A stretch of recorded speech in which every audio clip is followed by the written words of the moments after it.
गुरुवे गौरचन्द्राय राधिकायै तदालये कृष्णाय कृष्णभक्ताय तद्भक्ताय नमो नमः। वाञ्छाकल्पतरुभ्यश्च कृपा सिन्धुभ्यैव च पतितानां पावनेभ्यो वैष्णवेभ्यो नमो नमः। नमो महावदन्याय कृष्णप्रेमप्रदायते कृष्णाय कृष्णचैतन्य नामिने गौरतिशे नमः। हे कृष्ण करुणा सिंधु दीनबंधु जगतपते गोपेश गोपिका कांत श्री राधा कांत नमस्तुते। तप्त कांचन गौरांगी श्री राधे वृंदावनेश्वरी वृषभानुसुते देवी प्रणमामि हरिप्रिया।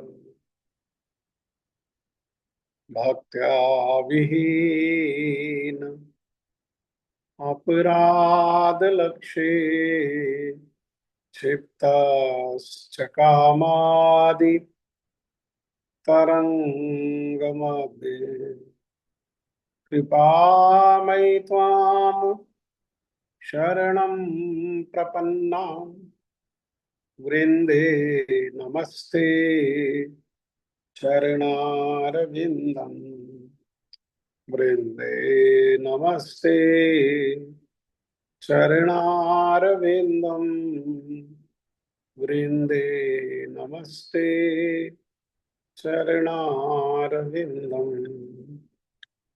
श्री कृष्ण चैतन्य प्रभु नित्यानंदा श्री अद्वैत गदाधर श्रीवासादि गौर भक्त वृंद।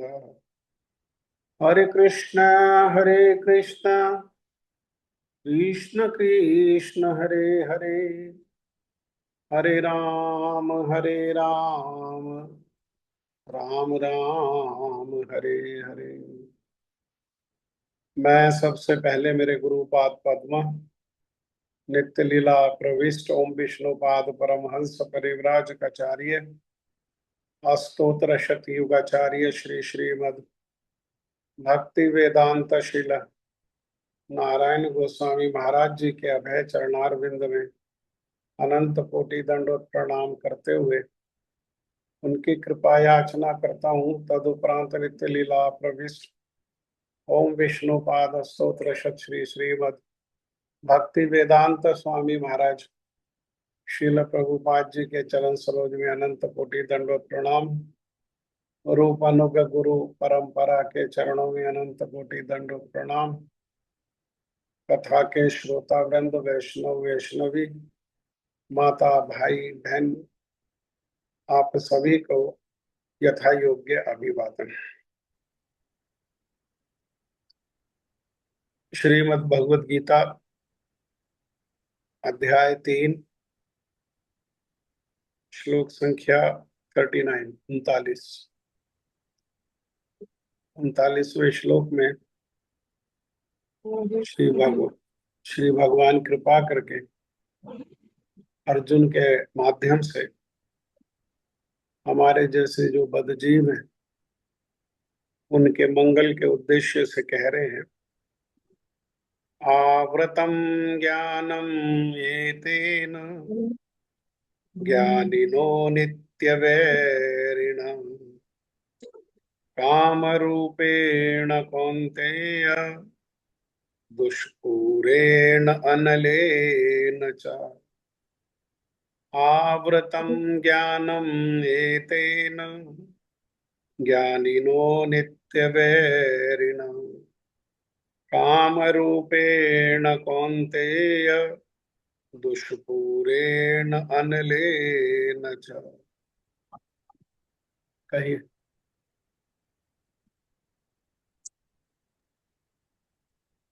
आवृतं ज्ञानम् एतेन ज्ञानिनो नित्यवैरिणा कामरूपेण कौन्तेय दुष्पूरेण अनलेन च। आवृतं ज्ञानमेतेन ज्ञानिनो नित्यवैरिणा कामरूपेण कौन्तेय दुष्पूरेणानलेन च। आवृत्तं ज्ञानमेतेन ज्ञानिनो नित्यवैरिणा कामरूपेण कौन्तेय दुष्पूरेण अनलेन च।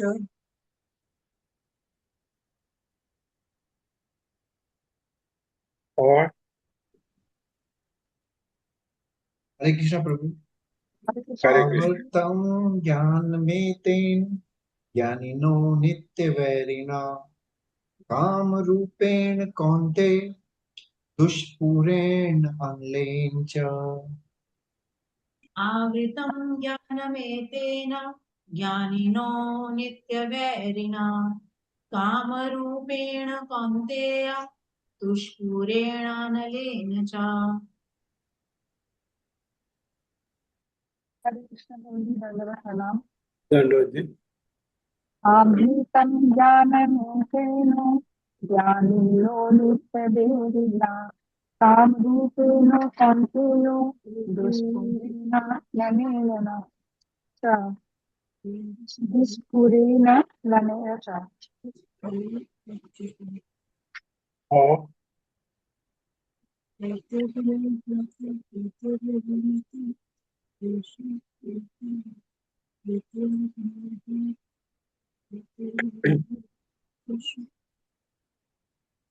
इस प्रकार ज्ञानिनो, ज्ञाता, ज्ञाता कौन है? तो ज्ञान में जीवात्मा की जो शुद्ध चेतना है, ज्ञानम, उसके काम रूपी नित्य शत्रु से ढकी रहती है। आवृतम नित्य वैरिण काम रूपेण। काम रूपी जो है वो नित्य शत्रु जो क्या करता है, वो ज्ञाता के जो चेतना है, शुद्ध चेतना है, उसको ढक लेता है और उससे ढकी रहती है। जो कभी भी तुष्ट नहीं होता और अग्नि के समान जलता रहता है। ये काम जो है उसे कभी संतोष को प्राप्त नहीं होने देता, और जिसके हृदय में इस प्रकार से काम है वो अग्नि के समान हमेशा जलता रहता है। भक्ति वेदांत स्वामी महाराज श्रील प्रभुपाद जी इसकी व्याख्या करते हुए कह रहे हैं कि मनुस्मृति में कहा गया है कि कितना भी विषय भोग क्यों ना किया जाए, काम की तृप्ति नहीं होती।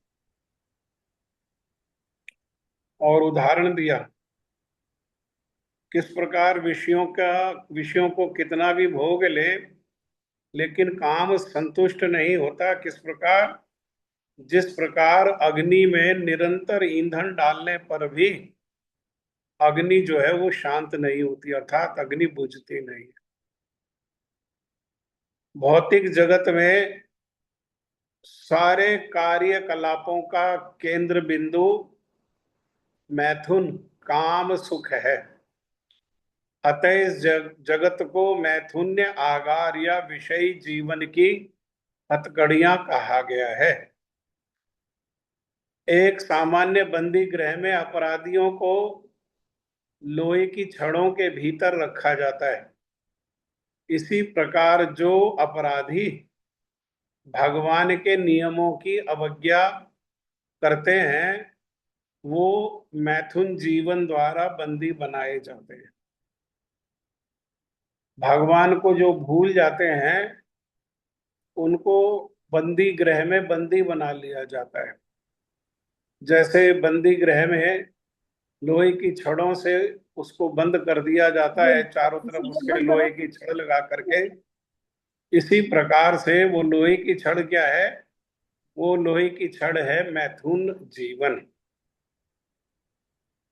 इंद्रिय तृप्ति के आधार पर भौतिक सभ्यता की प्रगति का अर्थ है इस जगत में जीवात्मा की बंधन अवधि को बढ़ाना।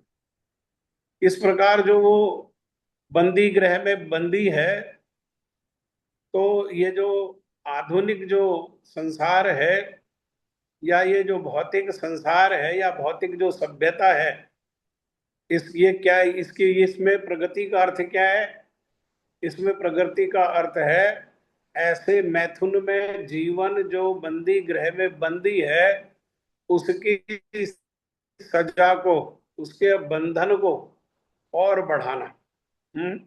जैसे तैसे यहाँ आयु ज्यादा बढ़े, इंद्रियां जो हैं वो शक्तिशाली हो और उन शक्तिशालियों इंद्रियों के द्वारा वो बंधा रहे। कैसे?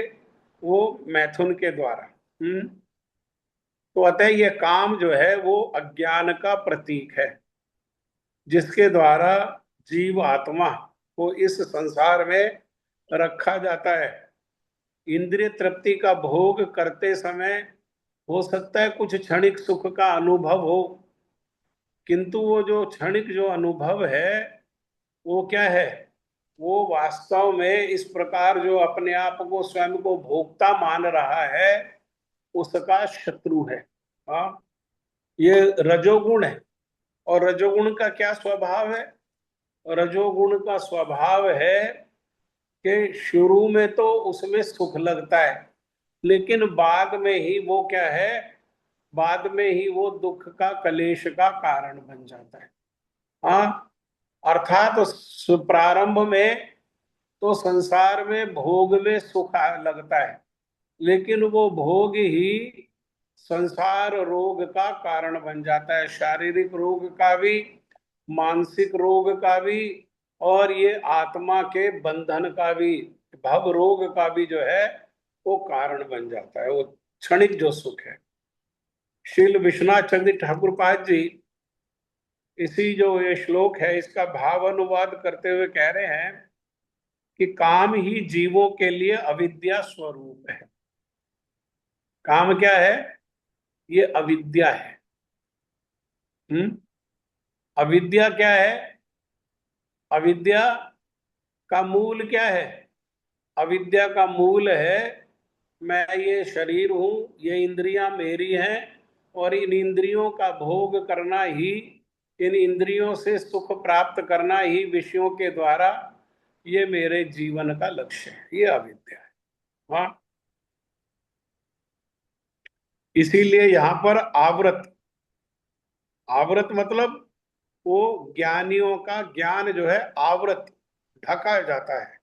हाँ, ये नित्य वैरी जो काम है, हमेशा नित्य जो शत्रु है, ये काम के द्वारा ये जो है ज्ञानियों का ज्ञान जो है वो ढक जाता है और वो फिर क्या हो जाता है?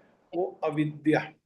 हाँ, अविद्या, विद्या और अविद्या। तो विद्या, विद्या क्या है? तो विद्या है भगवान का स्मरण, भगवान के सन्मुख ये विद्या है, और भगवान से विमुख ये अविद्या है। सारी विद्याओं का मूल क्या है? भगवान के सन्मुख होना। और सारी अविद्याओं का मूल, सारे अविद्या के कारण होने वाले दुख, कलेश, कष्ट का कारण क्या है? तो भगवान से विमुखता, अर्थात भगवान को भूल जाना। और भुलाने वाला कौन है? भुलाने वाला है ये काम। ये काम क्या है? इसलिए ये नित्य वैरी है, अनेक अनेक जन्मों जन्मांतर जन्म जन्म का ये कारण है, और अनेक अनेक जन्मों में दुख और कलेश का ये कारण है। ये दुख, ये जो है काम। इस काम को नित्य वैरी बताया गया है। अतः जो जीव अपने शत्रु से मुक्त होना चाहते हैं, ये जो जीव का नित्य वैरी है उससे मुक्त होना चाहते हैं तो उसको क्या, उनको क्या करना चाहिए? सब प्रकार से इस काम का नाश करना चाहिए। ना, जब तक काम का नाश नहीं होगा तब तक जीव की उन्नति नहीं होगी। काम रूप अर्थात काम के आकार में यह अज्ञान ही है। काम के रूप, काम का रूप मतलब रूप माने काम का आकार, ये अज्ञान ही है। यहां चा का प्रयोग किस लिए किया गया है? समान। किसके समान? अनलेन, अग्नि के समान। हाँ, अग्नि के समान। जिस प्रकार घी के द्वारा अग्नि को तृप्त नहीं किया जा सकता, ऐसे ही इंद्रियों को विषय प्रदान करने पर अर्थात काम प्रदान करने पर काम के भोग से भी जीव कभी भी तृप्त नहीं हो सकता। श्रीमद् भागवत में कहा गया है, ना जातु काम कामानम उपभोगेन शम्यति हविषा कृष्ण वर्तम एव भूय एव अभिवर्धते। जैसे घी से अग्नि शांत नहीं होती, जो अभी हमने सुना मनुस्मृति में अनुसार वही है। जैसे घी से अग्नि शांत नहीं होती बल्कि उत्तरोत्तर अभिवर्धते, उसका वर्धन होता है, वैसे ही काम्य वस्तु, हाँ, जिसकी कामना है उस वस्तु के उपभोग से भोग पिपासा वृद्धि को ही प्राप्त होती है, वो शांत नहीं। अग्नि को शांत करना है तो क्या करना पड़ेगा? अग्नि में ईंधन देना बंद करना। ईंधन नहीं देंगे तो अग्नि क्या होगी? धीरे धीरे धीरे धीरे वो शांत हो जाएगी। हाँ, पहले कहाँ शांत होगी वो अग्नि? पहले अग्नि शांत होगी इंद्रियों में, इंद्रियां फिर शांत होगी बुद्धि में, और फिर शांत होगी मन में। ये काम जो है अगले श्लोक में भगवान यही बताएंगे कि इसके रहने के ये 3 स्थान हैं। प्रारंभ कहाँ से होता है? मन से। मन से कहाँ आ जाता है? बुद्धि में, और बुद्धि से इंद्रियों में। हाँ, इस प्रकार से ये 3 स्थान में जो जीव का नित्य वैरी, जो शत्रु, जो नित्य शत्रु काम है, वो वहां पर रहता है। आगे प्रकाशिका वृत्ति में कहा, शोक और संताप, दुख और कलेश का मूल कारण क्या है? वो काम ही है। इसलिए इसकी तुलना अग्नि से की गई है। जैसे अग्नि जो है वो जलाती रहती है, जलाती रहती है, ऐसे ही ये काम भी, कामी को क्या करता है? ये काम भी जलाता रहता है। काम्य वस्तु के उपभोग से काम की शांति नहीं होती। तो यहाँ पर श्रीमद् भागवतम के उदाहरण दिया जा रहा है। काम अनलम मधुलैव शमयन दुरापेय सेवमानो न चातुर्दश्यत अजत्स्तोकोवर अनल। विषयों का प्रचुर भोग करने पर भी सौबरी ऋषि घृत बिंदु के संयोग से आग की भांति शांति लाभ नहीं कर सके। घृत बिंदु, एक बिंदु से प्रारंभ हुआ, घी की एक बूंद से, अर्थात काम की एक बूंद से। सौबरी ऋषि ने विचार किया कि ये संसार में रहने पर देखने में काम, सुनने में काम, अनुभव में काम, तो भगवान का भजन करेंगे तो कहाँ भजन करेंगे? ये संसार में तो भजन हो नहीं पाएगा। इसीलिए वो जल में प्रवेश कर गए वृंदावन में, और वहां उन्होंने विचार किया कि जल में प्रवेश करके ये संसार का ना दर्शन होगा, ना शब्द सुनाई देगा, ना संसार का अनुभव होगा। तो क्या करेंगे? इंद्रियां शांत रहेंगी, मन शांत रहेगा, और उस शांत मन और इंद्रियों से और बुद्धि से भगवान का भजन करेंगे। लेकिन एक दिन क्या हुआ, एक दिन वहां पर गरुड़ जी आए और गरुड़ जी का आहार है मछली, तो उन्होंने एक नर मछली को खा लिया। जब नर मछली को खा लिया तो मादा मछली और उसके परिवार के जो सदस्य हैं वो विलाप करने लगे। जब वो विलाप करने लगे तो सौबरी ऋषि को बड़ा ही दया आ गई। देखो कैसे ये काम कैसे फंसा लेता है, माया कैसे फंसा लेती है। सौबरी ऋषि को दया आ गई और दया आने के कारण उन्होंने गरुड़ जी को शाप दे दिया कि तुम अब यहां कभी नहीं आना, आओगे तो मारे जाओगे। तो गरुड़ जी कौन है? तो गरुड़ जी तो वैष्णव हैं। वैष्णव के चरणों में अपराध हो गया। अपराध होने से का लक्षण क्या है? अपराध होने का लक्षण है कि धीरे धीरे धीरे भजन में मन नहीं लगता। अगर भजन में मन नहीं लग रहा है और भजन कम होते जा रहा है तो इसका अर्थ क्या है? इसका अर्थ है कहीं ना कहीं अपराध हुआ, त्रुटि दोष हुआ, अपराध हुआ। तो अपराध के फलस्वरूप क्या हुआ? अपराध के फल स्वरूप देखो माया कैसे बढ़ा लेती है, माया कैसे बढ़ जाती है, जीव कैसे फंस जाता है। एक दिन शौबरी ऋषि भजन कर रहे थे और उन्होंने भजन करते हुए जब अपनी आंखों को खोला तो एक नर और मादा मछली को मिलते हुए देख लिया। बस ये इतना घृत बिंदु, नर और मादा मछली को मिलते हुए देखा। ये वो घी का बिंदु था जिससे कितनी बड़ी अग्नि हो गई कि उनके भजन में अब बाधा आने लगी। उनका मन जो है अब धीरे धीरे भोग में आकर्षित होने लगा। जो नर और मादा को मछली को मिलते हुए देखा उसी का स्मरण करने लगा। उसका स्मरण करने लगा तो उसने बुद्धि को आदेश दिया और बुद्धि ने क्या विचार दिया कि यहाँ जल से निकलो और बाहर निकल करके किसी कन्या से विवाह करो। तो विवाह के द्वारा इस जो काम अग्नि है, ये मैथुन अग्नि है, इसको शांत किया जा सकता है। वो जल से बाहर आ गए और जल से बाहर आकर के क्या किया?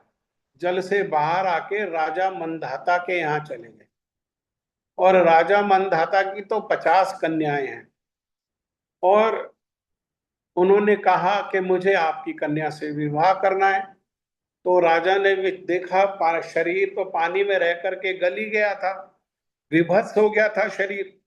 तो उन्होंने विचार किया कि देखो ये तो मेरी कन्याओं के योग्य है नहीं, लेकिन अगर मैं मना करूंगा तो ये तो साधु है, ये शाप दे देगा। तो उन्होंने युक्ति निकाली कि ये साधु शाप भी ना दे पाए और उसकी कन्या से विवाह भी ना हो। तो उन्होंने राज शौबरी ऋषि को कह दिया कि देखो मेरी 50 कन्याएं हैं, मैं 50 कन्याओं को बुला लेता, उनमें से जो तुमसे विवाह करने के लिए तैयार हो जाएगी उसका विवाह मैं तुमसे कर दूंगा।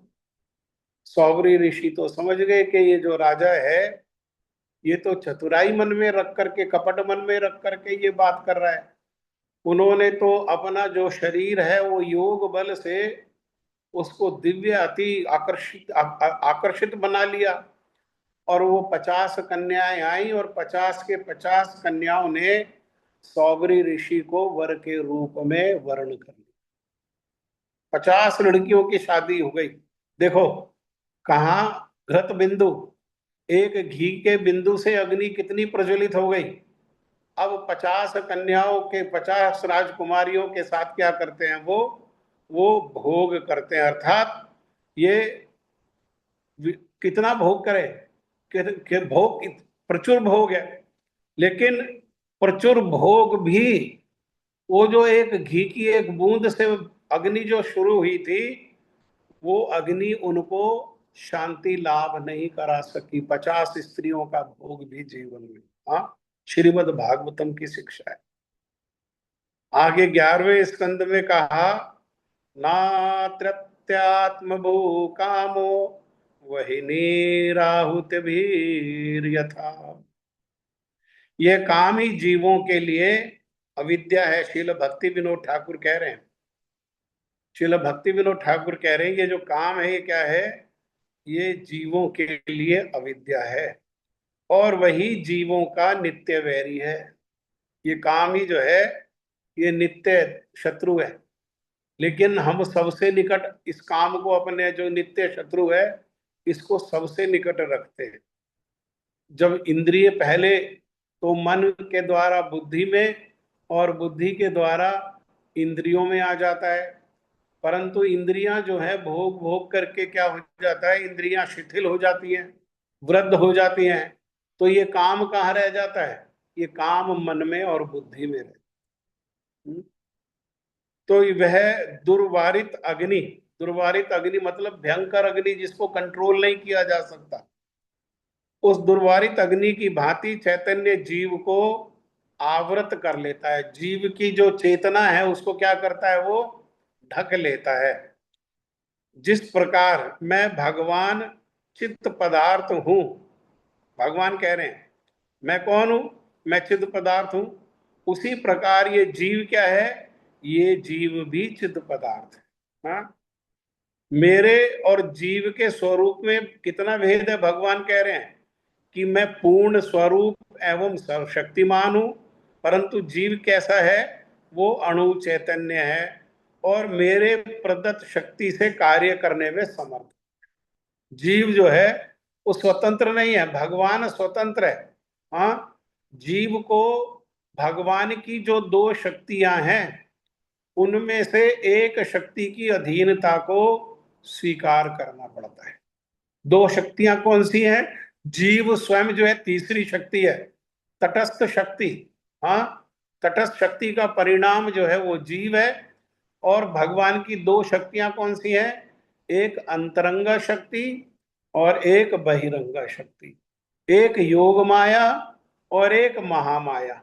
हाँ, भगवान के सन्मुख होता है तो योग माया के अधीन रह करके जो है भगवान की भक्ति करता है, सुख को प्राप्त करता है, आनंद को प्राप्त करता है, ज्ञान को प्राप्त करता है। और भगवत विमुख हो जाता है तो काम के द्वारा जो है वो क्या है, वो महामाया के अधीनता को विवश होकर के उसको स्वीकार करना पड़ता है, जिससे अज्ञान की प्राप्ति होती है, दुख की प्राप्ति होती है, क्लेश की प्राप्ति होती है और नित्य प्रताड़ित किया जाता है। और काम में इतना डूब जाता है, काम से इतना आवृत हो जाता है कि लगभग जड़ ही हो जाता है। जैसे जड़ होता है ना, जड़ में कोई चेतना नहीं होती, तो उसको भी भगवान के प्रति कोई चेतना बाकी नहीं रह जाती है। बस किसके प्रति चेतना रह जाती है, काम में ही चेतना रह जाती है। हाँ, मेरा नित्य दास ही जीव का नित्य धर्म है। हम लोगों का नित्य धर्म, भगवान कह रहे हैं कि भगवान का नित्य दास, इसका ही नाम प्रेम है या निष्काम जैव धर्म है। ये भगवान की नित्य सेवा ही क्या है, ये ही जीव मात्र का धर्म है और इसी को प्रेम कहते हैं।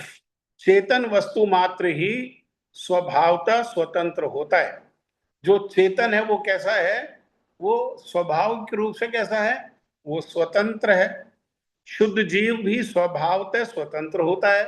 हाँ, शुद्ध जीव मतलब जो भगवान के सन्मुख होकर के भगवान की सेवा में लग रहा है, वो स्वतंत्र होता है। शास्त्र में एक स्थान पर और कहा कि तीन जो वस्तुएं हैं वो स्वतंत्र हैं, वो किसी के अधीन नहीं है। भगवान, भक्त और भक्ति, ये तीनों कैसे हैं, ये स्वतंत्र है। जैसे संसार में बहुत सारे लोग समझते हैं भक्ति काम वो ज्ञान और वैराग्य के अधीन है। नहीं, वो ज्ञान और वैराग्य के अधीन नहीं, ज्ञान और वैराग्य भक्ति के अधीन है। भक्ति कैसी है, भक्ति स्वतंत्र है। यहाँ पर भगवान यही बात को कह रहे हैं। अतएव स्वेच्छा पूर्वक क्या है, वो मेरा नित्य दास है। कब, शुद्ध अवस्था में अपनी ही इच्छा से, हाँ, फोर्स करने पर नहीं, अपनी ही इच्छा से वो क्या है, वो मेरा नित्य दास है। हाँ, उसे जैसे हम ज्ञान के द्वारा स्वीकार कर लेते हैं हम भगवान के नित्य दास हैं, तो अपनी इच्छा से कई बारी नहीं करते। कई बारी कैसे करते हैं, भय से, भगवान से भयभीत होकर के भगवान की सेवा कुछ करते हैं, कई बारी आशा से, हाँ, हृदय में कुछ इच्छाएं हैं, कामनाएं हैं, उनकी प्रीति उनको प्राप्त करने के लिए हम लोग ये करते हैं। लेकिन यहाँ कैसे शुद्ध अवस्था, पूर्ण शुद्ध अवस्था में स्वेच्छा से करते हैं, अपनी इच्छा से भगवान की सेवा करते हैं। उसमें ना भय रहता है, ना उसमें कोई आशा बुद्धि रहती है, ना कर्तव्य बुद्धि रहती है, उसमें केवल प्रेम रहता है। हाँ, उसमें केवल जो है प्रेम रहता है। लेकिन जब तक वो आवृत है तब तक करेगा भी तो कैसे करेगा? या तो भय से करेगा, या तो आशा से करेगा, या तो कर्तव्य से करेगा। जब पूर्ण रूप शुद्ध शुद्ध हो जाएगा, जब अनावृत हो जाएगा इस काम से, तो कैसे करेगा? स्वेच्छा से। उसी अवस्था को प्रेम कहते हैं। उस विशुद्ध स्वतंत्र इच्छा की अपगति को ही, अपगति मतलब दुर्गति को ही, नीचे की गति को ही अविद्या या काम कहते हैं। जो जीव समूह स्वतंत्र इच्छा से मेरा दास्य नहीं स्वीकार करते हैं, वे उस पवित्र तत्व के अपगत, हाँ, पवित्र तत्व के, आत्मा के जो है अपगत, गिरे हुए भाव रूप काम को ही अंगीकार करते हैं। काम कैसा है? काम अपगत है, अपगत। हाँ,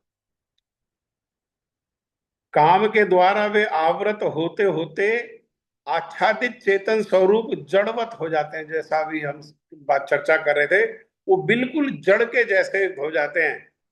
इसका ही नाम जीव का कर्म बंधन है, अथवा संसार यातना। ये कर्म बंधन क्या है? ये कर्म में बंधा हुआ कहो, या संसार में यातनाओं को सहने वाला, दुख को सहने वाला। पुष्पा, तुम्हें नींद आ रही है क्या? हाँ, संसार यातना है। श्रील भक्ति विनोद ठाकुर जो है इस प्रकार से कह रहे हैं।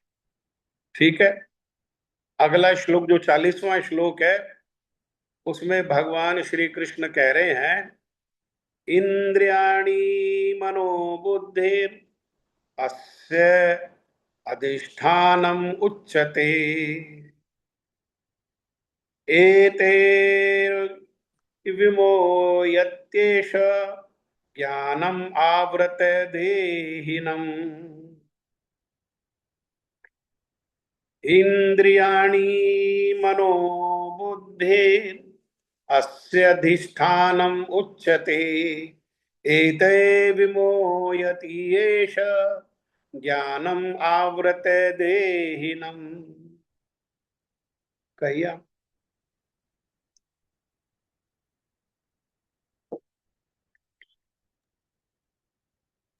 इन्द्रियाणि मनोबुद्धि अस्याधिष्ठानम् उच्यते एतैर्विमोहयति एष ज्ञानमावृत्य देहिनम्।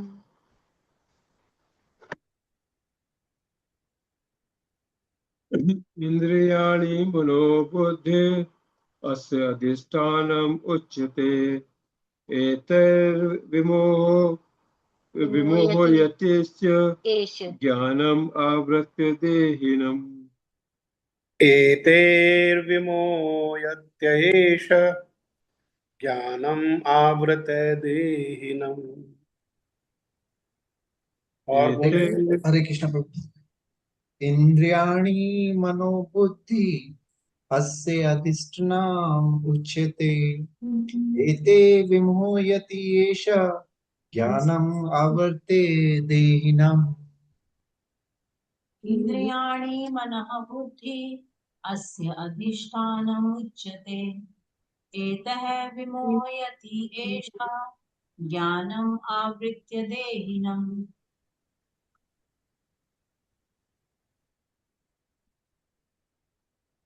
इंद्रियां, मन और बुद्धि इस काम के निवास स्थान है, जहां पर काम वास करता है। इनके द्वारा यह काम जीवात्मा के वास्तविक ज्ञान को ढक कर उसे मोहित कर लेता है। मोहित करने का अर्थ क्या है? मोहित करने का अर्थ है उसे भ्रमित कर देता है। वो क्या कर्तव्य है और क्या कर्तव्य नहीं है, इसमें भ्रमित हो जाता है। क्या करने के योग्य है और क्या करने के योग्य नहीं है, वो उसमें मोहित हो जाता है, उसमें भ्रमित हो जाता है। और भ्रमित होकर के अज्ञान के द्वारा आवृत होने पर फिर वो क्या करता है, जो करने योग्य नहीं है वो करता है, और जो करने के योग्य है उसे नहीं करता है। ठीक है, इसकी व्याख्या जो है कल हम श्रवण करेंगे। अभी 9 बज गए हैं। आज जो सुना उस पर कोई कमेंट, कोई कुछ कहना चाहते हैं कोई?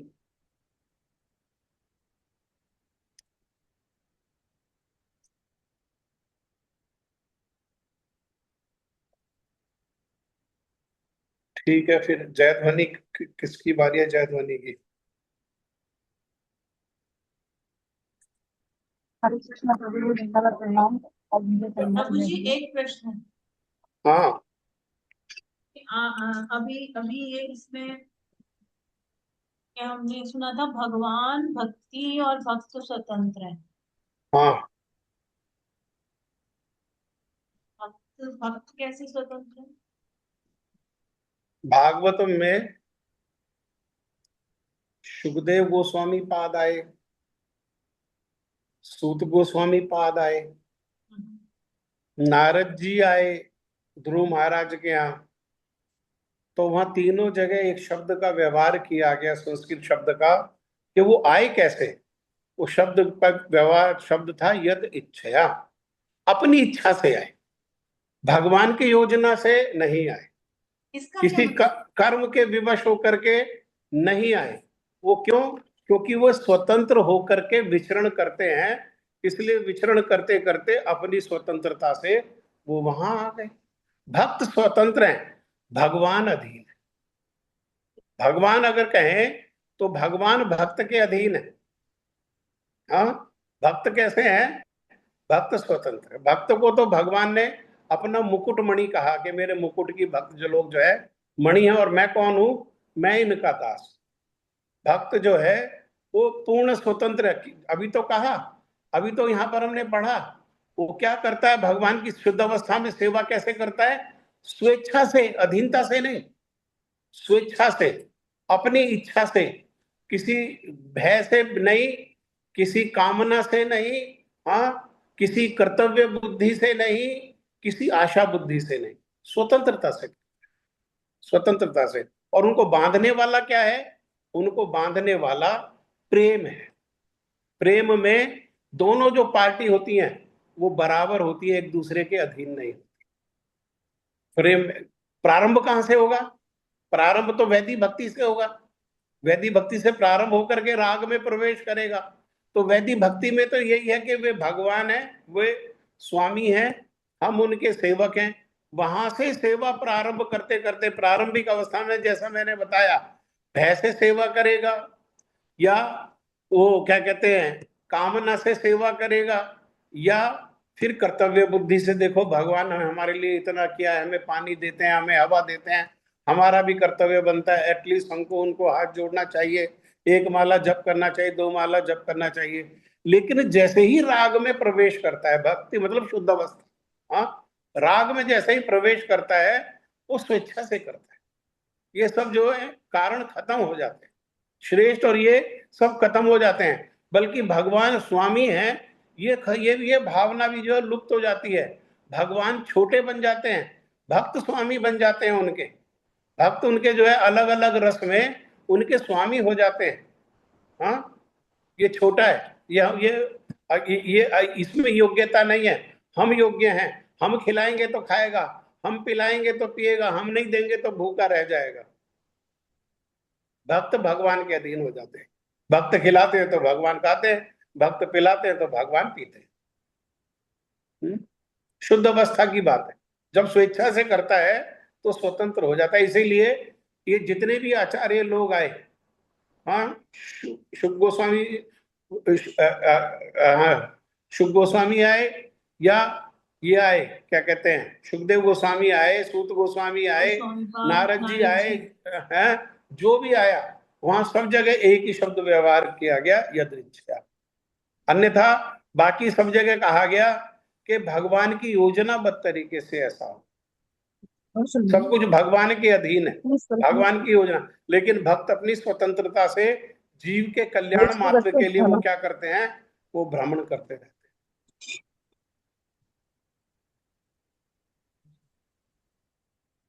हैं। कुछ कहना चाहती हो आप शशि दीदी? नहीं प्रभु जी, नहीं है नहीं। समझ में आ रहा है? हाँ जी। और किसी का कोई प्रश्न है?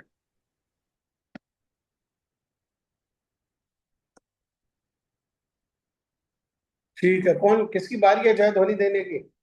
हरे कृष्ण प्रभु जी, धन्यवाद प्रणाम। पंडित जी फोटो कहाँ है आपकी?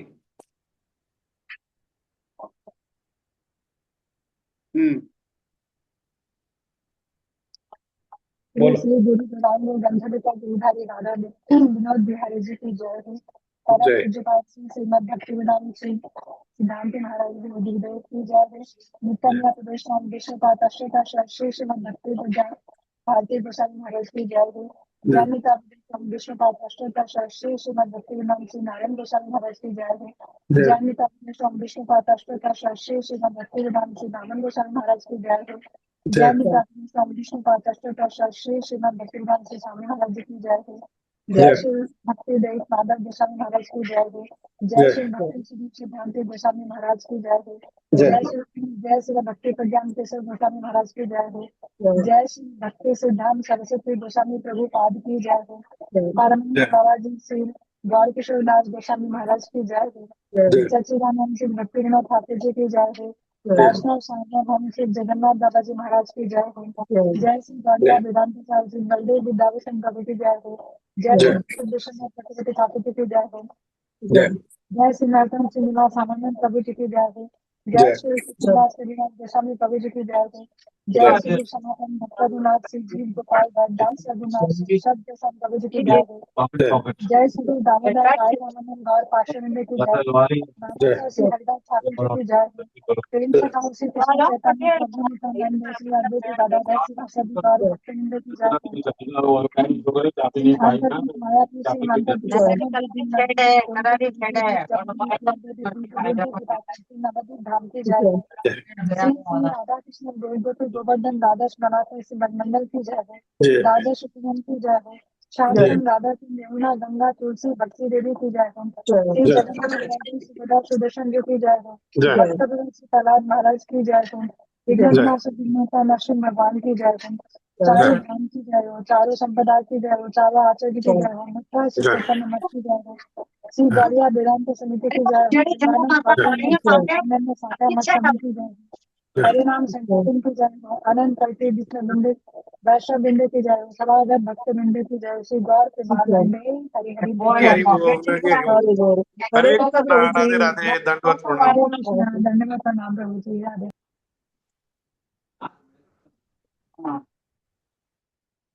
डांस करो तो हमारे ना उसमें डांस करना हाँ तो की गलत कह दिया ऐसे कर ला उससे कर ला पट्टी पे इफेक्ट है और कलर फेड हो गया खाली पट्टी की भी कर नहीं है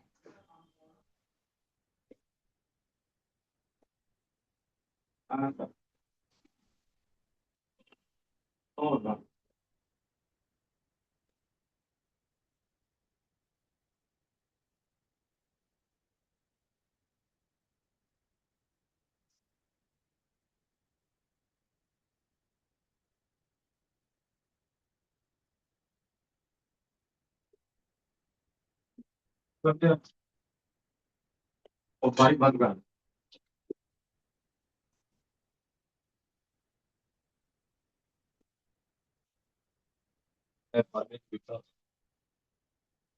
बंद क्यों नहीं कितने ने अपने आप आ रही है प्रवीण जी? नहीं खत्म हो गई है ना अच्छा मैं तो क्या बंद क्यों नहीं कितनी